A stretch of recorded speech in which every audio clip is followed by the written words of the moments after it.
Hi everyone, my name is Shantasia. Welcome to my channel.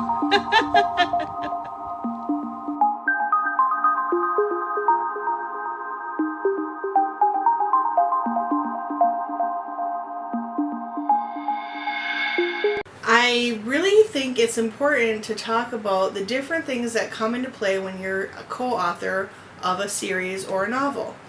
And the first thing to really consider is whether or not you're compatible with the person that you're writing with.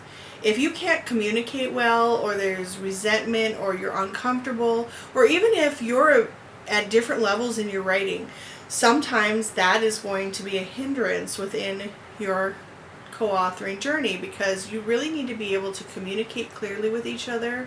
You really need to be able to tell each other the truth without there being offense. Yeah, sometimes Lena and I get really angry at each other because we don't agree on where a story is going, or I'm not understanding her characters the way that she wants me to understand them, so when I'm writing them completely different. Or we get attached to scenes and we just really need them to be in the book, but the other person is saying this is not working and we need to scrap it, or we need to completely rewrite it. So you really do need to make sure that you are compatible with your co-author. And the only way to really do that is to write something together. Even if it's just sitting down and working on the storyline, you're going to figure out really quickly if the person that you are sitting with and the person that you are trying to create with is going to be the person that is going to enhance your writing style, enhance your storytelling, and be a good person to partner up with. Number two, you really want to make sure that both of you have access to that full manuscript. One of the things that we have done is we started an email address that's private between us, and we use the email to communicate from our personal emails. The nice thing about our team is that we do live together currently, so we are always in the same area usually, and if we're writing, we're usually in the same room, so we can communicate that way. But previously, when we lived apart, we would use our Google Drive. So anything that pertained to our storyline, our characters, anything that was character building or world building, all of those things, including our series Bible, are stored right on that Google Drive. So no matter where we are, we have access to it. We also have a lot of characters because this is a science fiction series, so there are a lot of characters, and a lot of characters bleed over from story to story, maybe not as main characters, but they do show up or they are mentioned, just in a way to make it seem like it's connected.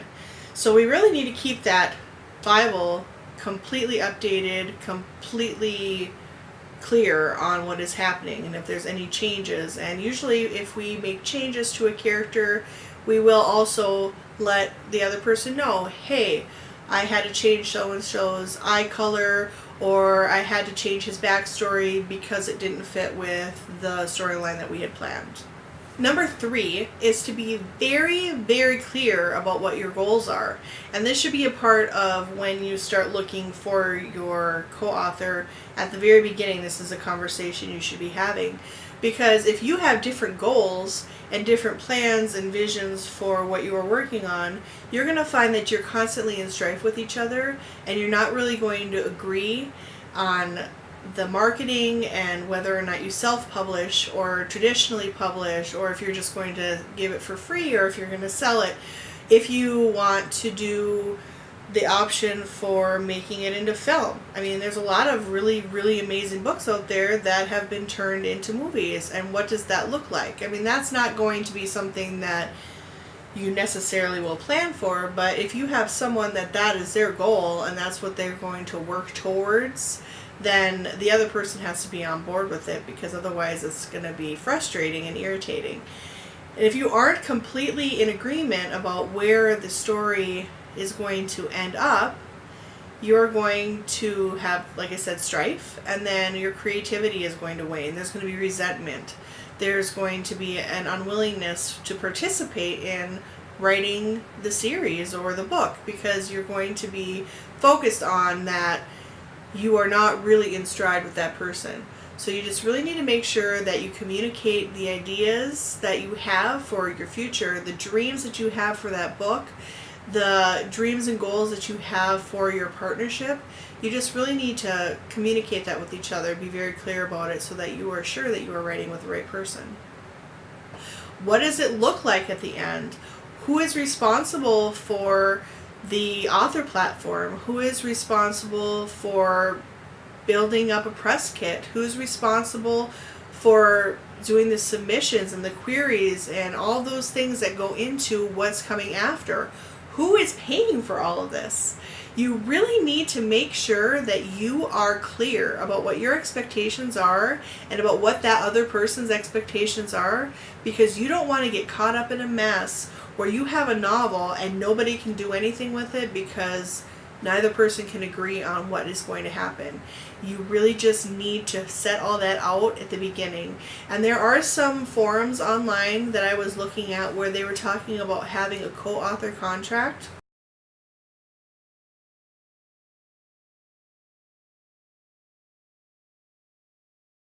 It's a business partnership. There is no two ways about it. You have to be clear about what the expectation is and who is responsible for what, so that later on down the road, you're not fighting, you're still friends, you're thrilled with the work, you're thrilled with how it's going as you're putting it out into the world, and you are excited to not only be associated with that person, but you're thrilled to go out to book tour, you're thrilled to go out to conferences and be a part of this person, and you're comfortable with them representing you and they're comfortable with you representing them, because you're not always going to be able to do things together like in this case. You need to be really, really, really willing to grow. I honestly feel like I am a better writer because of my co-authoring with my sister.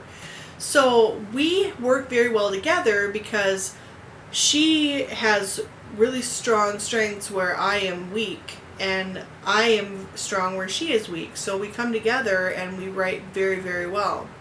The thing about that is that you also have to work hard and be willing to pull back a little bit, because everybody has a voice, and if you've been writing for a long time, you can see how your voice has progressed from your first work to the work that you are currently working on. And you will know that that voice, that individual voice that you have, is very distinct, and you can tell when you're writing or reading somebody, you can tell that they are different. That is the beauty of being an author. You get to develop a voice and you get to project something out into the world. But when you're co-authoring, you have to make sure that it flows. So as you're writing a scene or you're editing scenes, you need to make sure that it flows, that the voice sounds the same, that it's not suddenly flipping to like Lena's voice. Her voice is very different from mine.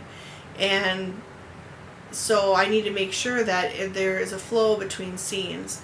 And a really good way to do this that we have done is that I write a scene and I put it out onto our drive, and then when she's reading it, she edits. And then when I'm reading her, she edits, because there's words there that maybe could have been different. There's a description that maybe could have been better. And at first I thought when we started writing together that it was going to be very jarring. We originally had decided to write every other book, and then we would just make whoever's initial on the cover a little bit bigger, so that would indicate who wrote that particular novel. But now, after struggling with the first book in the series for a while, and then us deciding to come together and write it, we have surprisingly found that our writing is amazing now, because now we have the best of two minds coming together into one story, and it is not as jarring as we thought it would be. But a lot of it has to do with both of us being willing to pull back and not get so attached to certain things in the story, so that the other person can come in and give their opinion and their voice and lend their experience and their talent to that scene in order to make it amazing and perfect. Those are my thoughts. I thank you for visiting. I hope that you subscribe and click the bell so that you get notifications whenever I have new posts. I do try to upload videos every Friday, so keep an eye out for those. And if you want to follow me, you can go on Instagram. I'm also on Facebook. And if you want to keep up with what I'm reading, you can find me on Goodreads. All of the links are in the description box below. Thank you and have a wonderful day.